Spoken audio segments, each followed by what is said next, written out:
বুঝতে পারছো? তাই এখানে বলছে যে যদি তুমি সত্যি সুখী হতে চাও, যদি তুমি সত্যি এই দুঃখময় জগতের বন্ধন উন্মোচন করে তুমি নিত্য জীবন লাভ করতে চাও, ভগবত ধাম প্রাপ্ত হতে চাও, এই জীবনটার কথা আমি বলছি না, আমার ভক্তরা অন্তত এই জীবনে ভালো থাকার চেষ্টা করে না। কারণ পৃথিবী একটা জেলখানা, আর আমরা এই যে শরীর পেয়েছি এই শরীর হচ্ছে কয়েদিদের শরীর। এটা আমাদের রিয়েল রূপ নয়। আমাদের রিয়েল রূপ হচ্ছে বিষ্ণুর মতো রূপ আমাদের প্রত্যেকের। বিষ্ণুর অংশ আমরা বিষ্ণু নই, বিষ্ণুর অংশ। কিন্তু আমরা অপরাধ করার ফলে, যেমন জানাতে একটা জামা পরে দেওয়া হয়, নাম্বার থাকে, এই যে আমরা শরীর পেয়েছি এই শরীরটা হচ্ছে একটা করে নাম্বারিং করা কয়েদিদের ড্রেস। অন্তত আমার ভক্তরা তারা এই জেলখানাতে ভালো থাকার প্রয়াস করে না, তারা এখান থেকে চলে যাওয়ার চেষ্টা করে আরও 10 জনকে সঙ্গে নিয়ে। জেলখানায় সেই ব্যক্তি তো জ্ঞানী যে জেল থেকে বেরিয়ে আসার চেষ্টা করছে, নাকি ওই জেলে যে পাখার নিচে শোয়ার চেষ্টা করছে, টিভির সামনে গিয়ে বসার চেষ্টা করছে, খাবারটা 2-3 বার লাইনে ধরে দাঁড়িয়ে খেয়ে নেওয়ার চেষ্টা করছে, ও জ্ঞানী বুদ্ধিমান না? অনেকে জেলে দাদাগিরি করে, ও বুদ্ধিমান না। বুদ্ধিমান যে ওখানে চুপচাপ বসে থাকে আর সোর্স তৈরি করে কিভাবে ওখান থেকে আমি বাইরে বেরিয়ে যাব। আমার এটা সোর্স তৈরি করছি, কৃষ্ণ ভাবনামৃতের সোর্স, কিভাবে এই দুঃখময় জগৎ থেকে মুক্তি পাবো। কেউ বলবে আরে ভাই আমার 10 কোটি টাকা আছে, তুমি কি বলছো, আমার কিসের দুঃখ? ওর থেকে বড় মূর্খ আর কেউ নেই, সবচেয়ে বড় দুঃখী জ্ঞানী সেই ব্যক্তি যে এই জগতের সমস্ত এই বন্ধন থেকে মুক্ত হয়ে ভগবত ধামে যাওয়ার প্রয়াস করে। ওটাই আমাদের বাড়ি। এই পৃথিবী হচ্ছে একটা জেলখানা। তাই সেই ব্যক্তি চালাক। ইন্দ্রের থেকে তুমি তো নিশ্চয়ই চালাক নয়, ইন্দ্রের থেকে বেশি বুদ্ধিমান নও তুমি। ইন্দ্র 33 কোটি দেবতাকে কন্ট্রোল করেন এবং 36 কোটি অপ্সরা তার আন্ডারে থাকে। সে কত বড় জ্ঞানী, কত বুদ্ধিমান, যে দেবতাদের রাজা। সেই ব্যক্তিকে বৈষ্ণবের শরণাপন্ন হতে হয়েছিল। আর কোনো পন্থা নেই। ভগবান নিজে বলছেন কোনো পন্থা নেই আমার কাছে তোমার এই পথ দেয়ার, তুমি বৈষ্ণবের শরণাপন্ন হও। তাই যে সমুদ্রকে মুক্ত হতে তাকে অবশ্যই বৈষ্ণবের শরণাপন্ন হতে হবে।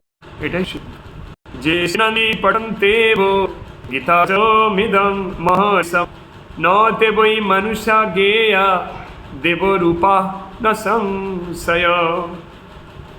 যারা অহর্নিশ গীতা শাস্ত্র শ্রবণ বা পাঠ করেন তারা কখনোই মানুষ নন।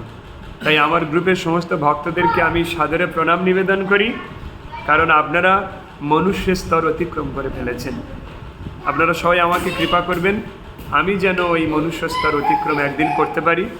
জানি না পারবো কি, আপনাদের কৃপাতেই হয়তো পারবো। নরোত্তম তোমরা দুজন ওইদিকে যাবে, এখন আমি যতক্ষণ কথা বলবো আসবে না। তারা নিশ্চিত দেবতুল্য, এতে কোনো সংশয় নেই। গীতা জ্ঞানেন সম্বন্ধং কৃষ্ণ প্রাহার্জুনায় বৈ ভক্তি তত্ত্বং পরং তত্র সগুণং বাথ নির্গুণম। ভগবান কৃষ্ণচন্দ্র গীতা জ্ঞান দ্বারা অর্জুনের সম্বোধনার্থ সগুণ ও নির্গুণ পরম ভক্তি তত্ত্ব কীর্তন করেছিলেন।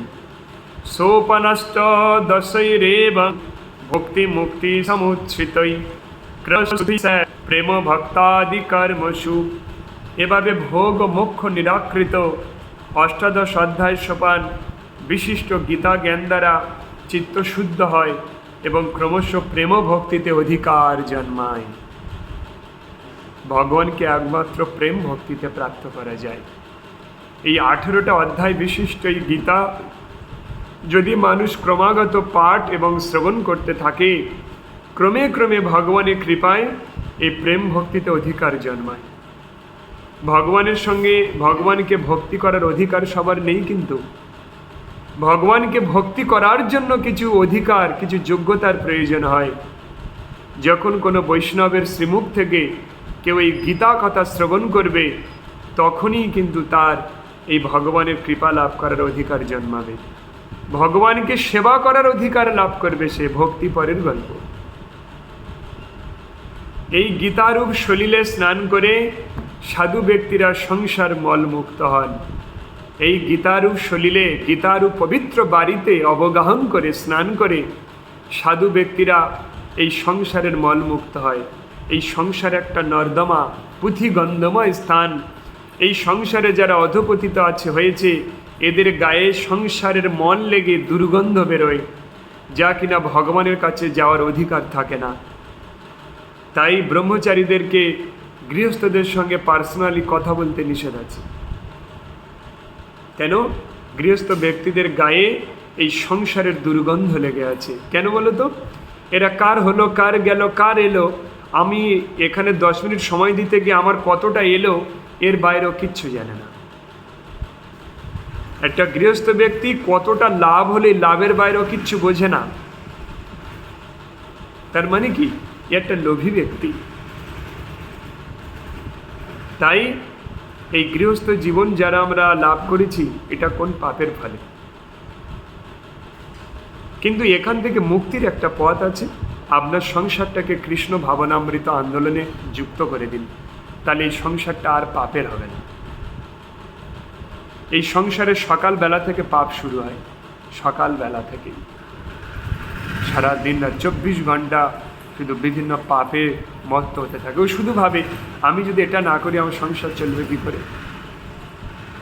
ও ভাবছে ও পাপ করলেই তবে সংসার চলবে, সারাদিন পাপ করতে থাকে। না, আর কৃষ্ণ ভক্ত অনেক ব্যস্ত আছে, তারাও নিয়ে আছে, নিষ্পাপ ভাবে তারা নিয়ে আছে। পাপ করলে শুধু না, সৎ পথে থাকো, সৎ পথে চলো, ভগবান সব কিছু তোমাকে অবলীলাক্রমে প্রদান করবে।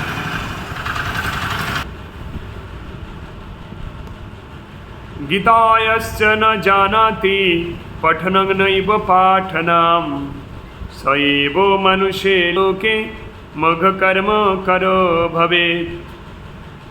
যে ব্যক্তি গীতার পঠন পাঠন কিছুই জানে না, সেই ব্যক্তি মানব সমাজে অনর্থক কর্মকারী। যে ব্যক্তি গীতা পাঠ করতে জানে না, যে ব্যক্তি গীতা শ্রবণ করতে জানে না, যে ব্যক্তি গীতাতে আগ্রহ দেখায় না, সেই পৃথিবীতে বেকার সময় নষ্ট করছে মাত্র। সেই মানব, তার জীবনের কোনো মূল্য নেই, 1% দাম নেই। কেন? যে গীতা জানে না, সেই পৃথিবীর বড় কোটিপতি আর পৃথিবীর বড় পুঁথিগত বিদ্যায় বিদ্বান হলেও তাকে বলছে সেই পৃথিবীর ভার বাড়াচ্ছে বেকার। তার জীবনের কোনো মূল্য নেই। গীতা পঠন শিখতে হবে।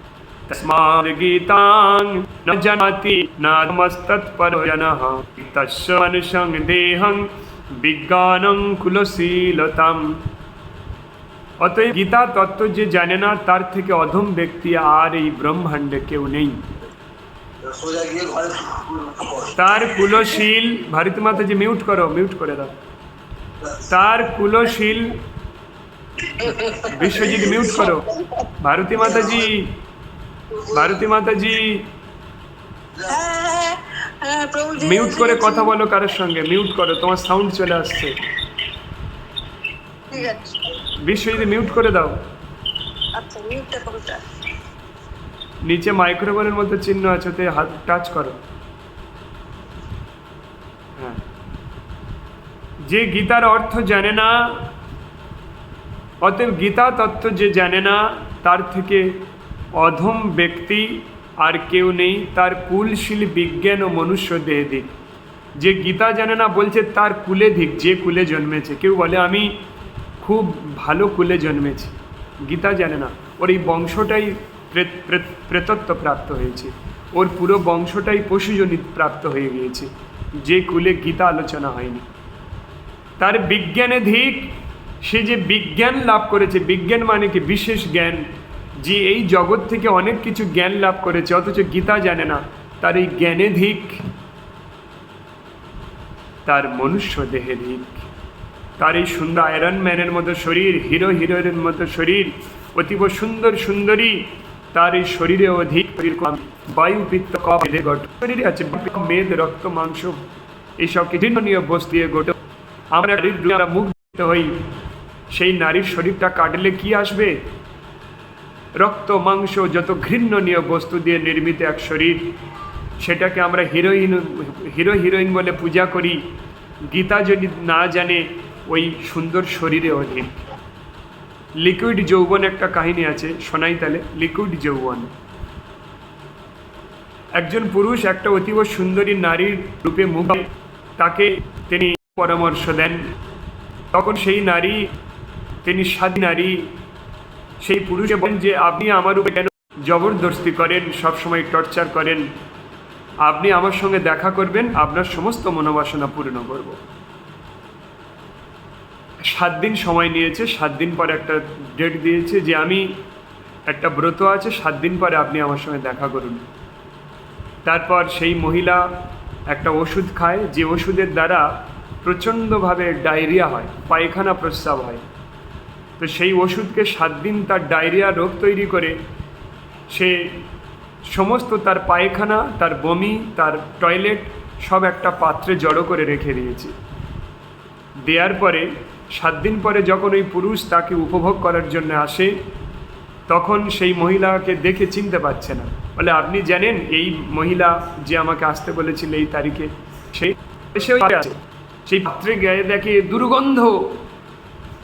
বলে মানে আপনি এটা কি বলতে চাচ্ছেন? বলে আমি, আমার রূপ যৌবনের প্রতি তো আপনি আকৃষ্ট হয়েছিলেন, আমি সব বাইরে বের করে দিয়েছি আমার রূপ যৌবন, সেটাই পাত্রে রেখে দিয়েছি, আপনি নিয়ে যান। তার মানে কি, আমরা মূর্খের মতো কারোর প্রতি আকৃষ্ট হই। পিত্ত কফ, যার কোনো স্থিরতা নেই, 7 দিনে যার রূপ যৌবন নষ্ট হয়ে যেতে পারে। যে ব্যক্তি জানে না, ঠিক তার ওই রূপ যৌবনে ধিক। ওই রক্ত মাংস বায়ু কফ এইসব দিয়ে গঠিত। আমরা কিসের প্রতি আকৃষ্ট হই? এটাই আমাদের চরম মূর্খতা। তাই এখানে বলছে তার এই মনুষ্য দেহ ধিক, বেকার ওই শরীর। গীতার্থং না বিজানাতি নাদমস্তৎ পরো জনঃ ধিক শরীরং শুভং শীলং বিভাদন্তাদ গৃহাশ্রমম। যে গীতার অর্থ জানে না, তার থেকে অধম আর নেই। তার সুন্দর দেহ, তার চরিত্র, বৈভব, তার গৃহ আশ্রম সবই ধিক। যে ব্যক্তি গীতা জানে না, তার সৎ চিত্রেও কোনো লাভ নেই। সচ্চিত খুব ভালো মানুষ, কিন্তু গীতা জানে না, ওই 1% কোনো ভালো ফল লাভ হবে না। তার অর্থে ধিক, যার অর্থ গীতা লাগেনি, যার অর্থ গীতা দানে লাগেনি, যার অর্থ গীতা শ্রবণে লাগেনি, যার অর্থ তীর্থে লাগেনি, তারই অর্থে অধিক। তার সুন্দর দেহে ধিক, তার চরিত্র ধিক, তার প্রচুর বৈভবে ধিক, মানে প্রচুর ঐশ্বর্যে ধিক, তার গৃহে অধিক। সুন্দর বিল্ডিং বানিয়েছে, সেই গৃহে অধিক, তার আশ্রমে অধিক। সে একটা আশ্রম বানিয়েছে, সেই আশ্রমে অধিক। তার এই আশ্রমের কোনো লাভ নেই, যেখানে গীতা আলোচনা হয় না। ওই বড় আশ্রম করেও কোনো লাভ নেই। তাই সবাই জানেন আমরা এক অনাথ আশ্রম, বৃদ্ধাশ্রম করার প্ল্যান আছে, যে আশ্রমে কৃষ্ণ ভাবনার রোল উঠবে। গীতা শাস্ত্রং ন জানাতি নাদমস্তদ পরো জনঃ ও ধিগ প্রারব্ধ প্রতিষ্ঠাঞ্চ পূজাং দানং মহাত্তমম। যে ব্যক্তি গীতা শাস্ত্র জানে না, তার অপেক্ষা অধম জন আর নেই এই ব্রহ্মাণ্ডে। যে গীতা জানে না, তার থেকে অধম জন এই ব্রহ্মাণ্ডে নেই। তার প্রারব্ধ কর্মে ধিক। আমাদের প্রারব্ধ ফল, কূট বীজ অপ্রারব্ধর ফলনমুখ। কূট বীজ অপ্রারব্ধর ফলনমুখ, 4 প্রকার আমাদের কর্মবন্ধন আছে। যদি প্রারব্ধ আগের জন্মে, আগের কোনো যদি বা বর্তমানের যদি কোনো সে পুণ্য কর্ম করে, যদি সে গীতা না জানে, তার ওই প্রারব্ধ অপ্রারব্ধ সমস্ত শুভ কর্মে অধিক, কোনো লাভ নেই। তার প্রতিষ্ঠায় ধিক, তার যে সম্মান আছে এই সমাজে সেখানে ধিক, তার পূজায় ধিক। সে যে পূজা আচ্ছা অর্চনা করে বা তাকেও যদি কেউ পূজা করে, তাকেও ধিক। তার দানে ধিক, যে দান করেছে গীতার উদ্দেশ্যে দান করেনি, তার দানেও অধিক, ওই দানেও কোনো ফল লাভ হবে না যদি গীতার উদ্দেশ্যে কোনো দান না করে। তার তপস্যায় ধিক, তার দানে ধিক, তার মহত্ব সমস্তই ধিক। সে যে মহান মহাজ্ঞানী সেটাতেও ধিক, ওখানেও কোনো লাভ নেই। গীতা শাস্ত্রে মতির নাস্তি সর্বং তন্নিষ্ফলং জঙ্গু জগু ধিক্তস্য জ্ঞান দাতারং ব্রতং নিষ্ঠং তপোজসঃ। গীতা শাস্ত্রে মতিহীন ব্যক্তির সমস্ত নিষ্ফল বলে কথিত হয়। যে ব্যক্তি গীতা শাস্ত্রে মতি নেই, গীতা জ্ঞানী ব্যক্তিতে যে রেসপেক্ট করে না, তার সমস্ত নিষ্ফল বলে কথিত হয়। যার গীতাতে রতি নেই, আর যে ব্যক্তি গীতা জানে তার প্রতি শ্রদ্ধা নেই, তার সমস্ত কিছু নিষ্ফল বলে কথিত হয়। সে ভালো থাকার জন্য এই সমাজে যাই কিছু করুক না কেন, সব নিষ্ফল। তার জ্ঞানদাতাকে ধিক, তাকে যে জ্ঞান দিয়েছিল, তাকে প্রচুর বড় করে পড়াশোনা করিয়ে ডিগ্রিধারী করেছিল, সেই জ্ঞানদাতা গুরুকে অধিক, যে গীতা শেখায়নি। তাই রাশিয়ার প্রেসিডেন্ট তার কলেজে গীতাকে ফিলোসফি করে দিয়েছে। কেন? এই গীতা ইসকনের দ্বারা শেখার পরে। লাস্ট ওই সরকারেরও ধিক হবে যে গীতা শোনেনি আর গীতা শেখায়নি, ওই সরকারের জীবনও বৃথা হবে যদি গীতাতে রতি না থাকে। তার ব্রতে ধিক, কেউ শনি মঙ্গলবার করে, কুলি মঙ্গলবার করে, 1000 বার ব্রত করে, একাদশী করে না, গীতা শাস্ত্র পাঠ করে না। সে যত ব্রত করেছিল ওই ব্রতগুলো, কেউ বিবত্তারিণীয় ব্রত যদি করে, ওই ব্রত ফল প্রসব করবে না যদি একাদশী না করে, আর গীতা যদি শ্রবণ না করে। তার নিষ্ঠায় দিক, সে প্রচুর নিষ্ঠা সহকারে অনেক জ্ঞান লাভ করেছিল, ওই নিষ্ঠাতেও কোনো ফল দেবে না। এই জগতে শুধু খেয়ে পরে বাঁচার জন্যই কাজে লাগবে। তার তপস্যায় ধিক, যারা তপস্যা করছে, যাগযজ্ঞ করছে, তাদের তপস্যায় অধিক। তোমরা ভালো করে চিন্তা করে দেখো, আমাদের ভক্তরা যারা গীতা শ্রবণ করছে, তাদের সাধনাতে দেখো, অনেকের অধিকাংশ যে পরিসাধনা দিয়েছিল, যেভাবে করা হয়েছিল, সেখানে দেখো অনেকের সাফল্য আসছে, 2-3 দিনে সাফল্য আসছে। তার মানে কি? গীতা শ্রবণ করার ফলে, আর কিচ্ছু নাই। কিন্তু তার যশে অধিক, তার যে যশ আছে সমাজে, ওই যশ নিয়ে কি হবে? ওই যশে ধিক। গীতার্থ পঠনং নাস্তি নাদমস্তদ পরো জনঃ গীতা গীতং না যজগানং তদ বিদ্যাসুর সম্মতম তন্মাঘং মদ ধর্মরহিতং বেদ বেদান্ত গর্হিতম। যে ব্যক্তি গীতার্থ আলোচনা করে না, তার চেয়ে অধম আর কেউ নেই।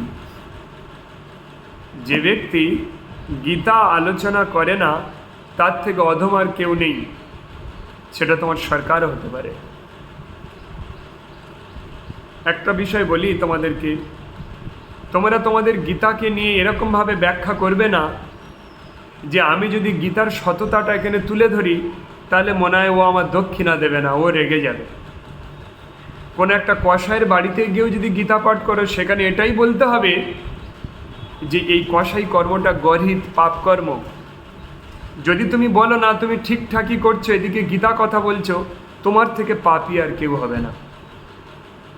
মানে তুমি দুটো দক্ষিণার লোভে, তুমি দুটো সম্মান লোভে ওর পাপকর্মটাকেও তুমি একটা গীতা পাঠক হয়েও বলে আসছো না না তুমি ঠিক করছো, তাহলে তোমার থেকে অধম জন আর কেউ নেই।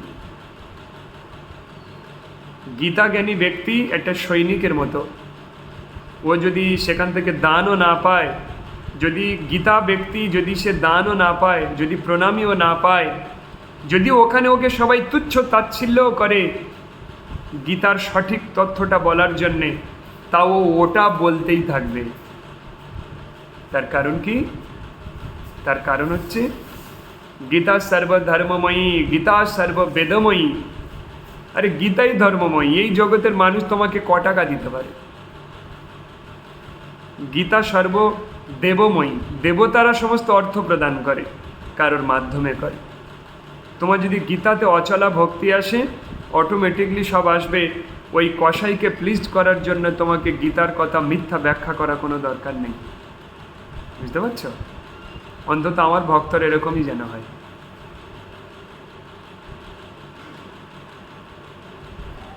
গীতার্থ, হ্যাঁ, যে ব্যক্তি গীতার্থ আলোচনা করে না তার চেয়ে অধম আর কেউ নেই। যে জ্ঞান গীতায় গীত হয়নি সেই জ্ঞান নিষ্ফল। যে জ্ঞানটা গীতায় বলা হয়নি সেটা জ্ঞানই নয়, সেই জ্ঞান ধর্মরহিত। সেই জ্ঞান লাভ করা ধর্মরহিত হবে, অধর্ম হবে। সেই জ্ঞান বেদ বেদান্ত গর্হিত, সেই জ্ঞান বেদ বেদান্ত গর্হিত, বেদে নেই, সেটা করতে হবে না। এবং অসুর সম্মত জ্ঞান বলে জানবে, সেটা রাক্ষসে জ্ঞান, আসরিক জ্ঞান। যে জ্ঞান গীতাতে নেই সেই জ্ঞান আসরিক জ্ঞান। সেই জ্ঞান প্রাপ্ত করে তোমার কী লাভ? তস্মাৎ ধর্মময়ী গীতা সর্বজ্ঞান প্রযোজিকা সর্বশাস্ত্র সর্বভূতা বিশুদ্ধা সা বিশিষ্যতে। অতএব গীতাই সর্বধর্মময়ী, সর্বজ্ঞান প্রযোজিকা এবং সর্বশাস্ত্র সার ভূতা বিশুদ্ধা বলে সর্বত্র সর্বকালে সমাদৃতা। গীতাই সর্বধর্মময়ী, গীতাই সর্বজ্ঞান প্রযোজিকা এবং গীতাই সর্বশাস্ত্র সারভূতা। গীতাই সর্বশাস্ত্র সার, গীতাই সর্বধর্মময়ী। তার প্রমাণ কি? সর্বধর্মময়ী আমার সঙ্গে ঘটে যাওয়া কাহিনী। আমি ক্লাসে একবার বলেছিলাম, একজন ভক্ত আমার কাছে এসেছিল, তার নাম আমি প্রকাশ করতে চাচ্ছি না। উনি আমাদের ক্লাসে বর্তমানে থাকতেও পারেন, আমি বুঝতে পারছি না। তো উনি ওই মাতা কালীকে, আমি বলেছিলাম একবার এটা, মাতা কালীকে বাল ব্রহ্মচারিণী রূপে দেখতেন, কথা বলতেন, পাখালানো যাবে। এবং মাতা কালী প্রত্যহ রাতে তাকে বাবা রূপে, তাকে বাবা ডেকে তার কোলে হাতেতে মাথা দিয়ে বিছানায় শুয়ে থাকতেন। কোনো একটা কারণে সেই মা কালী তার গায়ে আর দেখা দেন না। আমি তাকে গীতার 10ম অধ্যায় পাঠ করতে বলেছি, কোনো কালী মায়ের মন্ত্র দিইনি। গীতার 10ম অধ্যায় হচ্ছে যে